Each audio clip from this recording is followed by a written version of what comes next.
نکاح کے بعد رخصتی سے پہلے رخصتی نہیں ہوئی تھی، یعنی نکاح ہو گیا ہے، تو کوئی ایسا معاملہ پیش آیا، کوئی مسئلہ درپیش آیا جس کی وجہ سے طلاق ہو گئی؟ اب جو حق مہر انہوں نے طے کیا تھا نکاح کی صورت میں،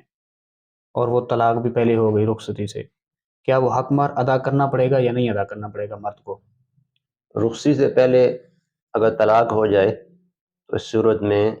جو نکاح کے اندر مہر مقرر ہوا ہے جی جی، اس کا نصف یعنی آدھا خاوند کو ادا کرنا لازم ہوگا، پورا مہر صحیح، ادا کرنا ضروری نہیں ہے۔ اسی طرح نکاح تو ہو گیا لیکن خلوت صحیحہ بھی حاصل نہیں ہوئی۔ خلوت صحیحہ سے مراد یہ ہے کہ میاں بیوی کو ایسی تنہائی میسر آ جائے جی اور کوئی شرعی اعتبار سے طبی اعتبار سے عذر بھی مانے نہ ہو اور وہ ازدواجی تعلق قائم کرنا چاہتے تو کر سکتے تھے، جی تو پھر اس سے پہلے طلاق ہو گئی، جی جی، اس صورت کے اندر پھر مہر پورا ادا کرنا پڑے گا۔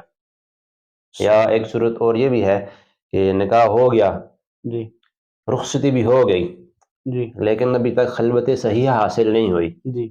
اس سے پہلے طلاق ہو گئی، تو پھر اس صورت میں بھی آدھا مہر ہی ادا کرنا پڑے گا، پورا مہر نہیں ہوگا۔